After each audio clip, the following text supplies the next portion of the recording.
ইয়া আইয়ুহাল্লাযীনা আমানু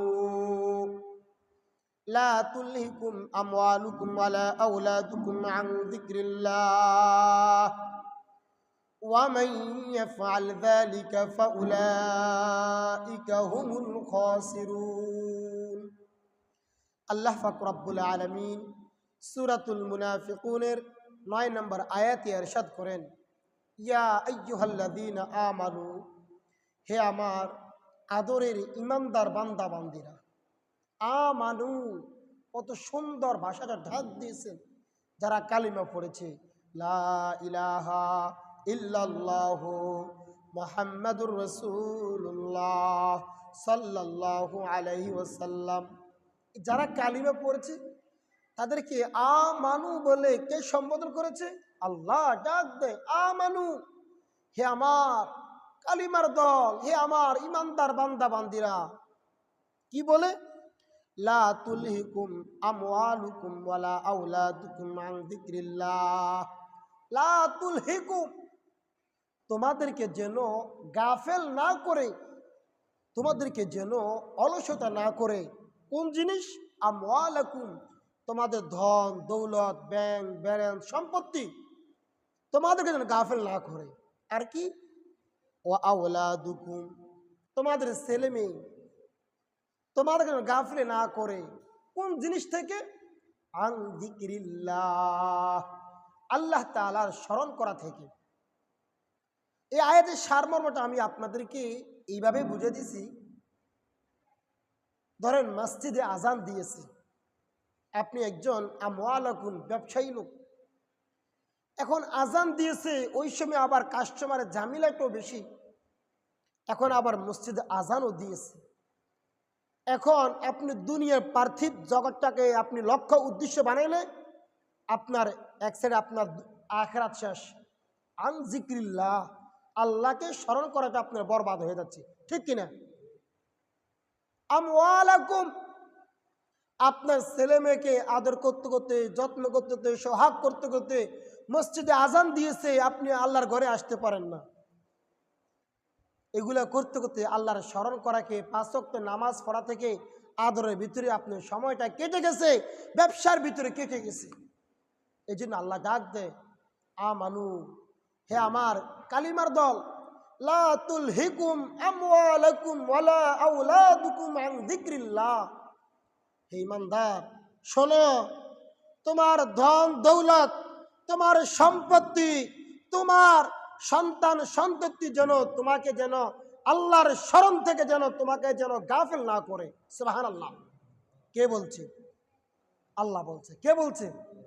আর যে ব্যক্তি মসজিদে আজান দিয়েছে, আপনি ব্যবসা নিয়ে লিপ্ত, যে ব্যক্তি আজান দিয়েছে, যে ব্যক্তি ছেলেমেয়ের আদর সোহাগ নিয়ে ব্যস্ত, যে এগুলা করবে, আল্লাহ তাদের সম্পর্কে বলেন, ওয়ামান ইয়াফআল যালিকা ফাউলাইকা হুমুল খাসিরুন।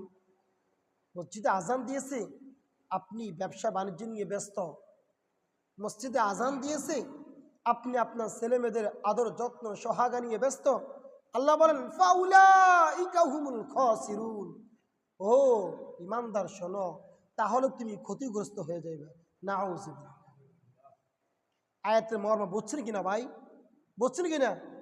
তাহলে আল্লাহ ডাক দিয়েছেন আমানু বলে, ইমানদাররা তোমরা আজান দিলে ব্যবসা বাণিজ্য নিয়ে তোমরা ব্যস্ত হইও না, আল্লাহর স্মরণ থেকে বিমুখ হইও না। আর যদি বিমুখ হয়ে যাও, জেনে রাখো মুসলমান, অতি সত্যই তুমি ধ্বংস হয়ে যাবে। আল্লাহ পাক রব্বুল আলামিন 10 নম্বর আয়াতে বলেন, وأنفقوا مما رزقناكم من قبل أن يأتي أحدكم الموت। আল্লাহ পাক রব্বুল আলামিন বলেন, হে ইমানদার দলেরা শোনো, وأنفقوا مما رزقناكم, আমি আল্লাহ তোমাদেরকে যে ধন দৌলত দিয়েছি, যেই ব্যাংক ব্যালেন্স অর্থ করে দিয়েছি, মিন ক্বাবলি আন ইয়াতিয়া আহাদাকুমুল মাউত, তোমার মরণ মৃত্যু নামক একটা জিনিস আছে, ওই মরণ আসার আগে আগে তুমি আল্লাহর রাস্তায় দান করো, সদকা করো। সুবহানাল্লাহ। মৃত্যু আসার আগে আগে আমি আল্লাহ তোমাকে যে ধন দৌলত দিয়েছি ওই ধন দৌলত থেকে তুমি আল্লাহর রাহে ব্যয় করো, দান করো, সদকা করো। কিন্তু মৃত্যু নামক যন্ত্রণাদায়ক আসলে আপনি কি আর দান খয়রাত করতে পারবেন? আর কখনো সদকা করতে পারবেন না।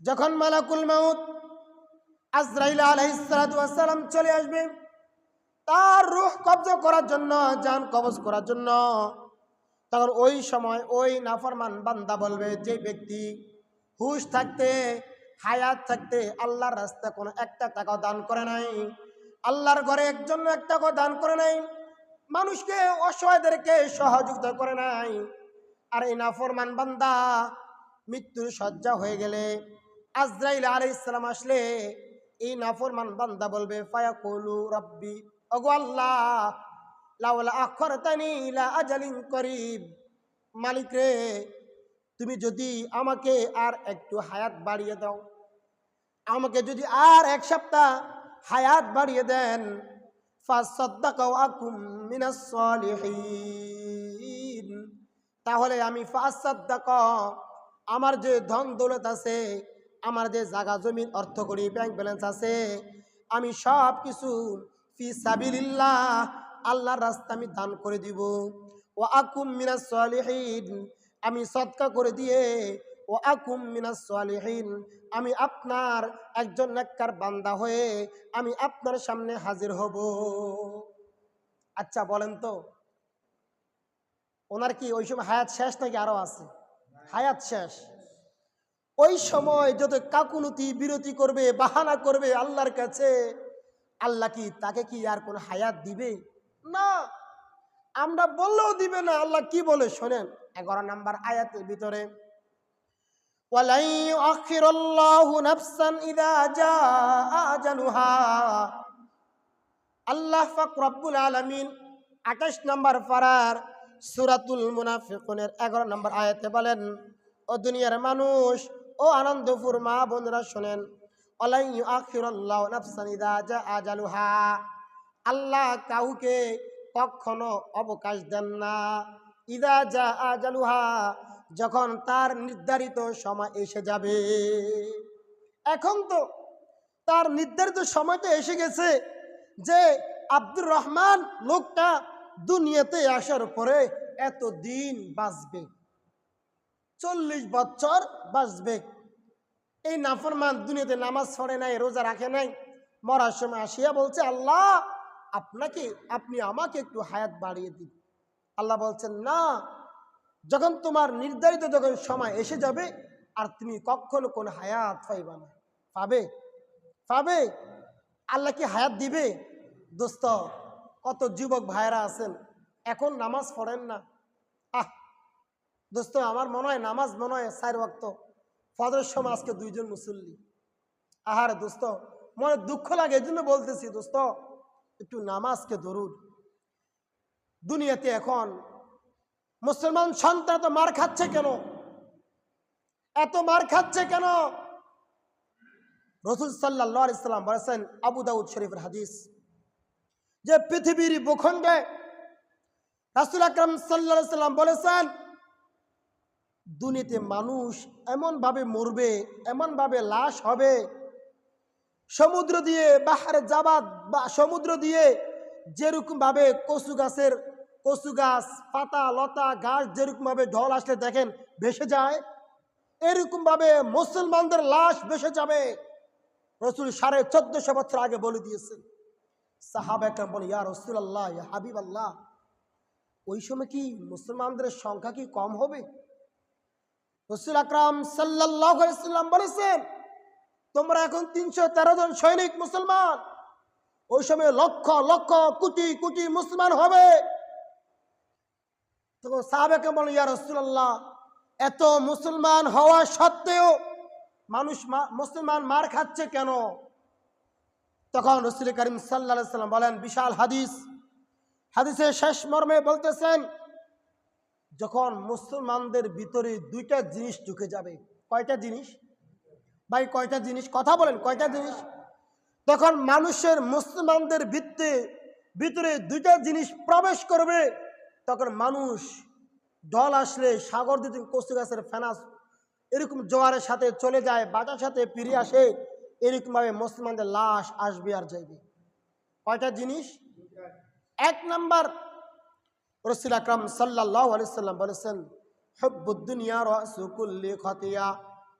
যখন মানুষের অন্তরে দুনিয়ার লোভ, দুনিয়ার লালসা, দুনিয়ার মহাব্বত, পার্থিব জগতের ভালোবাসা, আখিরাত থেকে দুনিয়ার ভালোবাসা যখন আমাদের অন্তরে প্রবেশ করবে, তখন আমার আপনার অন্তর থেকে দুনিয়ার লোভ যখন ঢুকে যাবে, তখনই মানুষ মার খাবে, তখনই মানুষের লাশ রাস্তার মোড়ে অলিতে গলিতে পড়ে থাকবে। আসছে কিনা? সময় আসছে কিনা? এই ভাই, সময় আসছে কিনা? কত মানুষ মার খাচ্ছে, কত মানুষের লাশ পড়ে যাচ্ছে, কত মানুষ গুম হয়ে যাচ্ছে। কেন? একমাত্র দুনিয়ার মহাব্বতের কারণে আজকে আমরা মুসলমানিত্ব মার খাচ্ছি, ঠিক কিনা? দুই নাম্বার কারণ, রাসূল আকরাম সাল্লাল্লাহু আলাইহি সাল্লাম বলেছেন, মুসলমানদের অন্তর থেকে মরণের যে চিন্তা, মুসলমান যে মরতে হবে, এই মরণশীল চিন্তাটা মুসলমানদের অন্তর থেকে উঠে যাবে। যখনই মুসলমানদের অন্তর থেকে মরণের চিন্তাটা, মৃত্যু নামক এই জিনিসটা যখন আমার আপনার অন্তর থেকে উঠে যাবে, তখনই মানুষ মার খাবে, তখনই মুসলমানদের লাশ রাস্তা রাস্তা পড়ে থাকবে, ঠিক কিনা? কারণ এখন আমার আপনার মনে অন্তরে মরণের কোনো চিন্তা নাই। একদিন যে মরতে হবে, এই মরণ এখন কচু গাছের ফানির মতন হয়ে গেছে। মানে মরলে কি? হায়াত দিয়েছে কে? আল্লাহ। জীবন দিয়েছে কে? আল্লাহ। এখন আমরা মরণকে এত আহামরি জিনিস মনে করি না। আর যে মরতে হবে, এই জিনিসটা আমার আপনার মনে অন্তরে কল্পনাও নেই। কারণ যে ব্যক্তির মনের ভিতরে মরণের চিন্তা থাকবে, এ ব্যক্তি কি কখনো নামাজকে বাদ দিতে পারে? হ্যাঁ?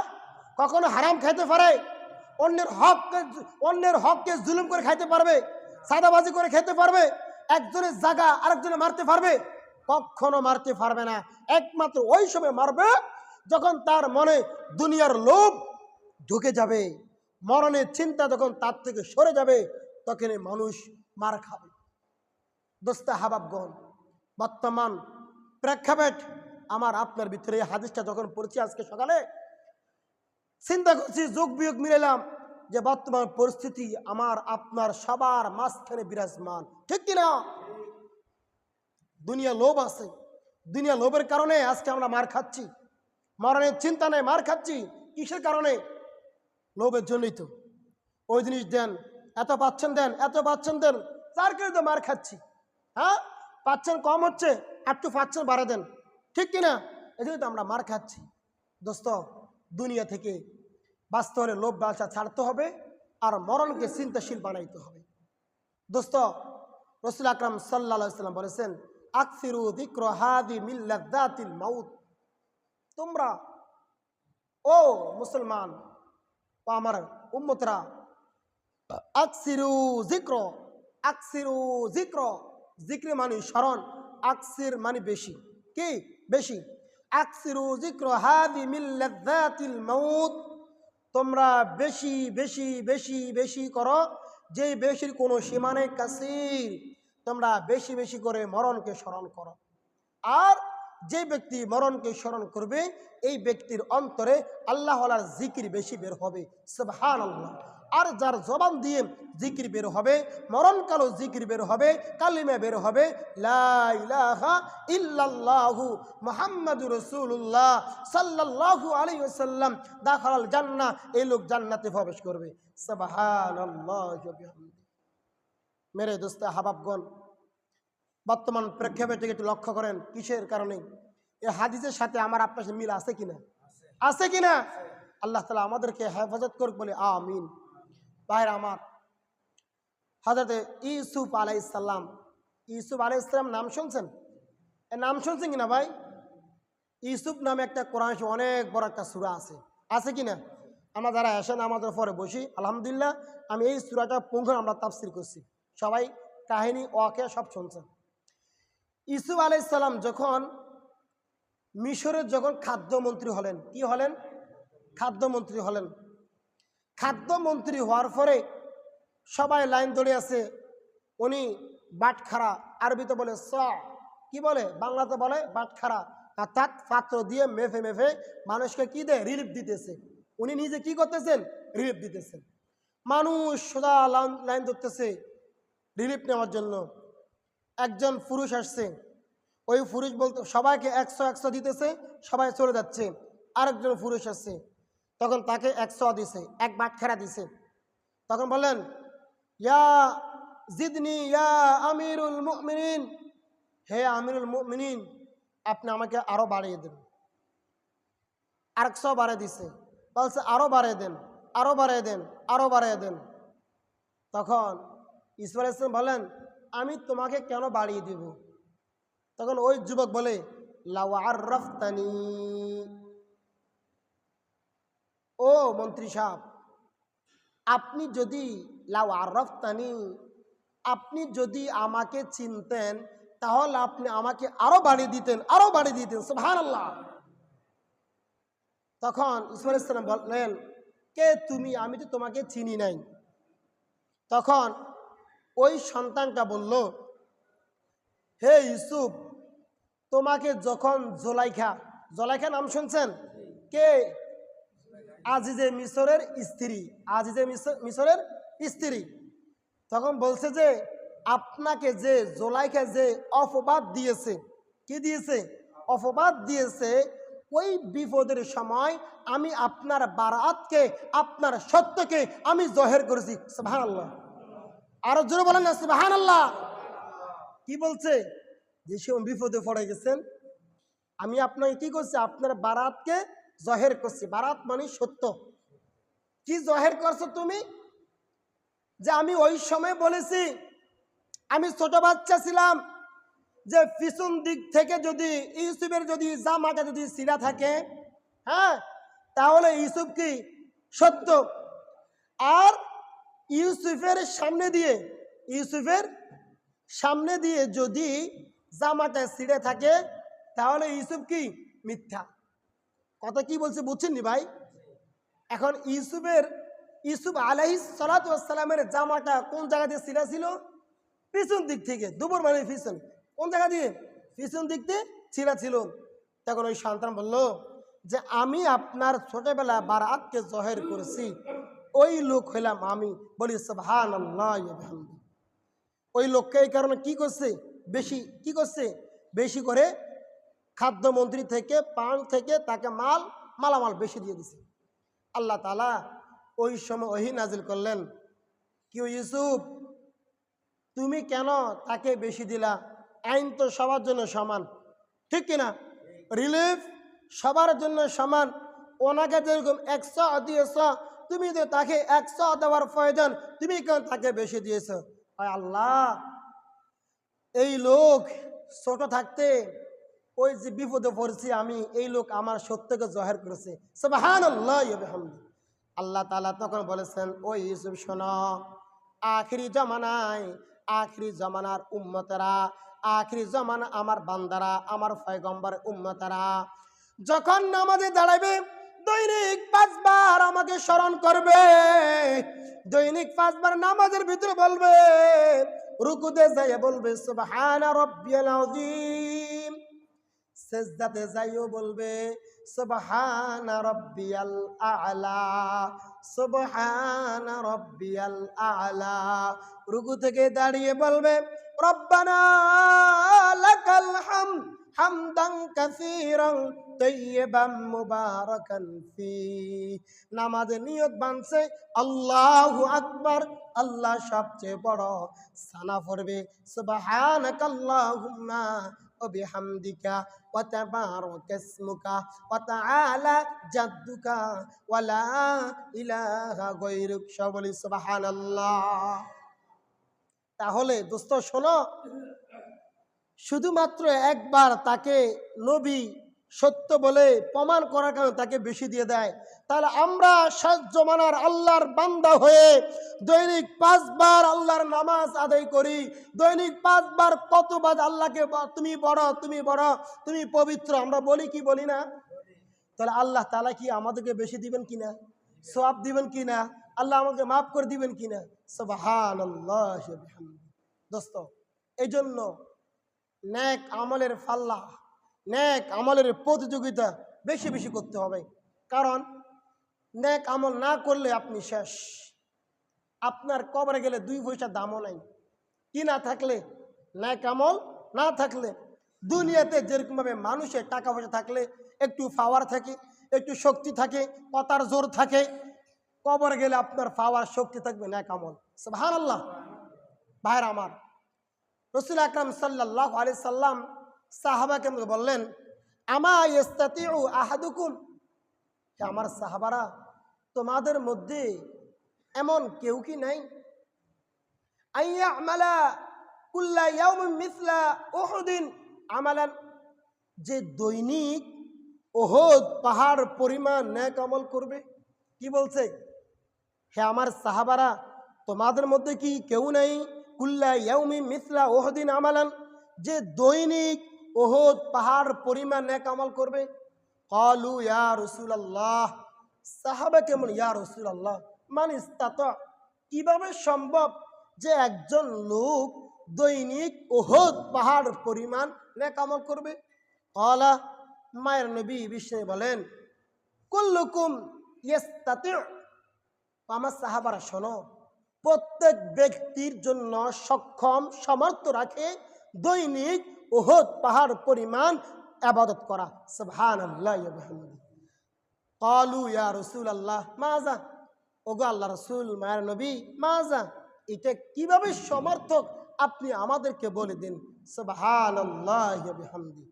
তখন ক্বালা, রাসূল আকরাম সাল্লাল্লাহু আলাইহি সাল্লাম বলেন, সুবহানাল্লাহ আযমা মিন উহুদিন। সুবহানাল্লাহ বললো সবাই।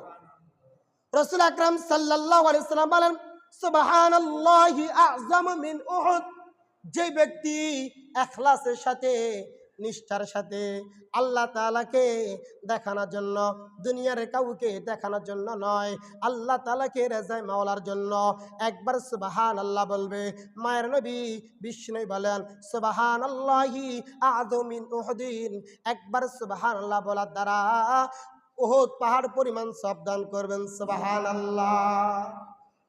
তাহলে নামাজের ভিতরে সুবহান রাব্বিয়াল আযীম কিভাবে বলার প্রয়োজন?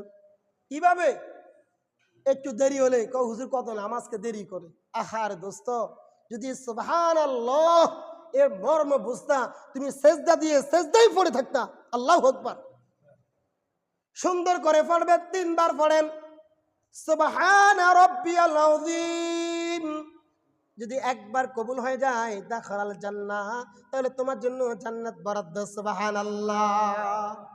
মায়ের নবী বিষ্ণু বলেন, লা ইলাহা ইল্লাল্লাহ আযমু মিন উহুদিন, যেই ব্যক্তি আমাকে সন্তুষ্ট করার জন্য নিষ্ঠার সাথে একবার কালিমা পড়বে, তার জন্য সওয়াব দেওয়া হবে, উহুদ পাহাড় পরিমাণ সওয়াব দান করা হবে। সুবহানাল্লাহ। আলহামদুলিল্লাহ আযম মিন উহুদ, যে ব্যক্তি আল্লাহকে সন্তুষ্ট করার জন্য একবার আলহামদুলিল্লাহ বলবে, মায়ের নবী বিশ্বনবী বলেন, তার একবার আলহামদুলিল্লাহ উহুদ পাহাড় পরিমাণ সওয়াব দান করবেন। সুবহানাল্লাহ। আরেক রাওয়ায়াতে বলেন, আলহামদুলিল্লাহি তামলাউল মিজান, একবার যদি আল্লাহকে নিষ্ঠার সাথে যদি আলহামদুলিল্লাহ বলে, সবল আলহামদুলিল্লাহ, বলেন আলহামদুলিল্লাহ, আবার বলেন আলহামদুলিল্লাহ।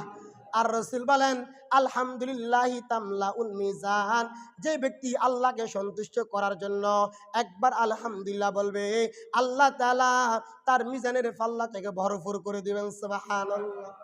ও ভাই, আমরা তো চাই মিজানের পাল্লাতে ভর্তি হোক, ঠিক কি না?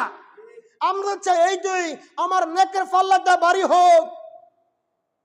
তাহলে আজকের এই হাদিস থেকে মিজানের পাল্লা ভারী করতে চাইলে বেশি বেশি কি করতে হবে? আলহামদুলিল্লাহ, আলহামদুলিল্লাহ, আলহামদুলিল্লাহ, আলহামদুলিল্লাহ। আবার আরেক হাদিস আছে, আরেক রাওয়ায়াত বর্ণনা রাবি বর্ণনা করেন, আলহামদুলিল্লাহ বলার দ্বারা তোমাকে যে আল্লাহ পাক রব্বুল আলামিন অল বডির ভিতরে 365টা 60টা জোড়া আছে, এই সমস্ত নিয়ামতের শুকর আদায় হয়ে যাবে। সুবহানাল্লাহ। আর আল্লাহ তাআলা বলেছেন লা ইন শাকারতুম লা আযীদান্নাকুম, তুমি যদি তোমার নিয়ামত পেয়ে নিয়ামতকে ভক্ষণ করে নিয়ামতের শুকর আদায় করো, কৃতজ্ঞতা আদায় করো, লা আযীদান্নাকুম, আরবি গ্রামার হিসাবে নফি তাকিদ বা নুনে তাকিদ, অবশ্যই অবশ্যই লা আযীদান্নাকুম, আমি আল্লাহ তুমি আলহামদুলিল্লাহ বলার কারণে আমি তোমার নিয়ামতকে বাড়িয়ে দিব। সুবহানাল্লাহ। আল্লাহ রাসূল সাল্লাল্লাহু আলাইহি সাল্লাম বলেন আল্লাহু আকবার, বলেন আল্লাহু আকবার, আবার বলেন আল্লাহু আকবার। মায়া লাগিয়ে সুন্দর করে একটু মায়া লাগিয়ে ফেয়ারা করে বলেন আল্লাহু আকবার, আবার বলেন আল্লাহু আকবার, বলিষ্ঠ কণ্ঠে বলি আল্লাহু আকবার। আর রাসূল বলেন আল্লাহু আকবার আযম মিন উহদিন, বলি আল্লাহ তাআলার যদি সন্তুষ্ট করার জন্য একবার আল্লাহু আকবার বলেন আযম মিন উহদিন, আল্লাহ আমাদের আমলনামায় উহুদ পাহাড় পরিমাণ সওয়াব দান করবেন। সুবহানাল্লাহ।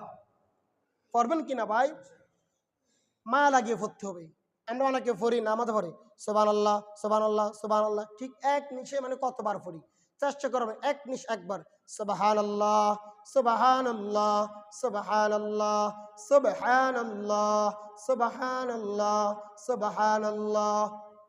রাসূল বলেছেন আহাব্বুল আমাল ইলাল্লাহি আদওয়ামুহা ওয়া ইন কাল্লা, আল্লাহ তাআলার কাছে ওই আমল সবচেয়ে বেশি পছন্দিদা, ওই আমল সবচেয়ে বেশি প্রিয় যাহা সদা সর্বদা অর্থাৎ সব সময় করা হয়, যদিও সেটা কম হয়। কি হয়? যদিও আমলটা কি হয়? কম হয়। দৈনিক আপনি 33 বার সুবহানাল্লাহ পড়েন, একটু সুন্দর করে পড়েন সুবহানাল্লাহ সুবহানাল্লাহ আহাব্বুল আমাল ইলাল্লাহ। আল্লাহর কাছে তুমি দৈনিক 100 বার পড়ো, তুমি 5 বার পড়ো, সুন্দর লাগিয়ে মায়া লাগিয়ে আদর লাগিয়ে পড়ো, এই জন্য তোমার জন্য উহুদ পরিমাণ সওয়াব দেওয়া হবে। সুবহানাল্লাহ।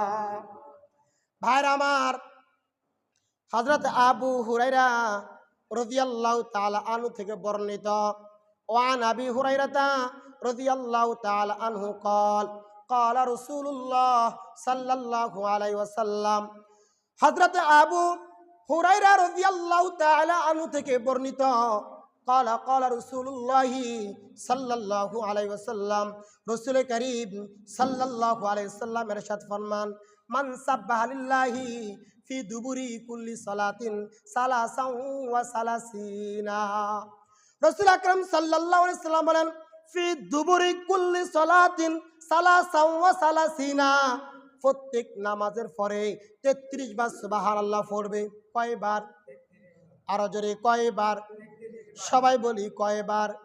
যে ব্যক্তি 33 বার সুবহানাল্লাহ পড়বে, ও হামিদাল্লাহ সালাসান ওয়া সালাসিনা, আবার প্রত্যেক নামাজের পরে যে ব্যক্তি 33 বার আলহামদুলিল্লাহ পড়বে, ও কাব্বারাল্লাহ সালাসান ওয়া সালাসিনা, 33 বার আল্লাহু আকবার পড়বে।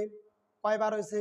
সুবহানাল্লাহ 33 বার, আলহামদুলিল্লাহ 33 বার, আল্লাহু আকবার 33 বার। কয়বার হয়েছে? কয়বার? 99, 99। কত হয়েছে? রাসূল বলেন ফাতিলকা তিসআতু ওয়া তিসউনা, 99 বার হয়েছে। 33 বার সুবহানাল্লাহ, 33 বার আলহামদুলিল্লাহ, 33 বার আল্লাহু আকবার। ফাতিলকা তিসআতু ওয়া তিসউনা, 99 বার হয়েছে। 100 বাকি আর কত? 1। ক্বালা, মার নবী বিষ্ণু বলেন ক্বালা ফাল তামামি, 100 বার পূরণ করার জন্য 100 বারের মাথায় তুমি পড়ো লা ইলাহা ইল্লাল্লাহু ওয়াহদাহু লা শারীকা লাহু লাহুল মুলকু ওয়া লাহুল হামদু ওয়া হুয়া আলা কুল্লি শাইইন কাদির। সুবহানাল্লাহ। রাসূল বলেছেন যে ব্যক্তি প্রত্যেক নামাজের পরে 33 বার সুবহানাল্লাহ, 33 বার আলহামদুলিল্লাহ, 33 বার আল্লাহু আকবার, 100 বার মাথা দেয় এই লা ইলাহা ইল্লাল্লাহ পড়বে। শোনো ও শোনো ও দোস্ত ও আনন্দপুরে মা বোনেরা শোনো, যে ব্যক্তি এই 4টা আমল করবে প্রত্যেক নামাজের পরে, মায়ের নবী 1450 বছর আগে বলে দিয়েছেন গুফিরাত খাতায়াহু, আমি আল্লাহ আমি তার গুনাহগুলোকে মাফ করে দেব। সুবহানাল্লাহ। শুধু তাই নয়, ওয়াকানাত মিসলা জাবাদিল বাহার, আল্লাহু আকবার, ওয়াকানাত মিসলা জাবাদিল বাহার, সমুদ্রের ফেনা পরিমাণও যদি তোমার গুনাহ হয় আমি আল্লাহ তোমাকে মাফ করে দিব। সুবহানাল্লাহ। আমলটা সোজা কিনা ভাই? এ ভাই সোজা কিনা? কি বলছি?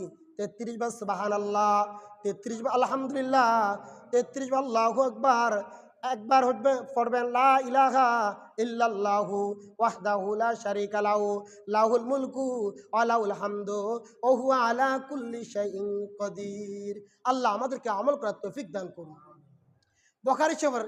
বুখারী শরীফের শেষ হাদিস, আন আবি হুরায়রা রাদিয়াল্লাহু তাআলা আনহু قال قال رسول الله صلى الله عليه وسلم। দুরূদ শরীফ পড়েন না, জবান বন্ধ কেন? বলেন সাল্লাল্লাহু আনালে রাসূল জিব্রাইল বদ্ধ হইবেন। সবাই পড়েন সাল্লাল্লাহু আলাইহি সাল্লাম। আবার বলি সাল্লাল্লাহু আলাইহি সাল্লাম। রাসূল সাল্লাল্লাহু আলাইহি সাল্লাম বলেন, ও আমার উম্মতরা শোনো, কালিমাতানে হাবিবাতানে ইলার রহমান, দুইটা শব্দ, দুইটা বাক্য এমন আছে, খফিফাতানে আলাল লিসান, লিসান মানে জবান, খফিফাত মানে হালকা, যে জবানে উচ্চারণ করতে একেবারে হালকা, ও সকিলাতানে ফিল মিজান, সকিল মানে বাড়ি, মিজান মানে দাড়ি পাল্লা, ও সকিলাতানে ফিল মিজান, কিন্তু দাড়ি পাল্লাটা বাড়ি হয়ে যাবে। সুবহানাল্লাহ। আমলটা কি? সুবহানাল্লাহি ওয়া বিহামদিহি সুবহানাল্লাহিল আযীম। সবাই পড়েন সুবহানাল্লাহি ওয়া বিহামদিহি সুবহানাল্লাহিল আযীম। আবার পড়েন সুবহানাল্লাহি ওয়া বিহামদিহি সুবহানাল্লাহিল আযীম। জবানে উচ্চারণ করতে কষ্ট হয়েছে কিনা ভাই? কষ্ট হয়েছে, লেকিন সকিলাতানে ফিল মিজান, মিজানে পাল্লাটা ভারী হয়ে যাবে। আরে ভাই আমি আর আপনি তো চাই, এমন আমল করতে চাই যাতে যেন মিজানে পাল্লাটা যেন ভারী হয়। সুবহানাল্লাহ। তাহলে আজকে আমরা কি আলোচনা করলাম? মানুষ মার খাচ্ছে কেন? লাশ হয়ে যাচ্ছে কেন? দুইটা জিনিস, এক হলো দুনিয়ার লোভ লালসা, আরেকটা হলো আমার আপনার অন্তর থেকে মৃত্যু স্বাদ চলে যাওয়ার কারণে। 2 নম্বর হাদিস বয়ান করছি, উহুদ পাহাড় পরিমাণ সওয়াব অর্জন করতে হলে আনন্দের সহিত আল্লাহকে খুশি করার জন্য সুবহানাল্লাহ, লা ইলাহা ইল্লাল্লাহু মুহাম্মাদুর রাসূলুল্লাহ, আলহামদুলিল্লাহ, আল্লাহু আকবার পড়বে। আর গুনাহ মাফ করতে চাইলে বেশি বেশি 33 বার সুবহানাল্লাহ, 33 বার আলহামদুলিল্লাহ, 33 বার আল্লাহু আকবার, আল্লাহ ইলাহা ইল্লাল্লাহ, এটা একবার, মোট 100 বার। আরেকটা হাদিস পড়েছি বুখারী শরীফের শেষ হাদিস,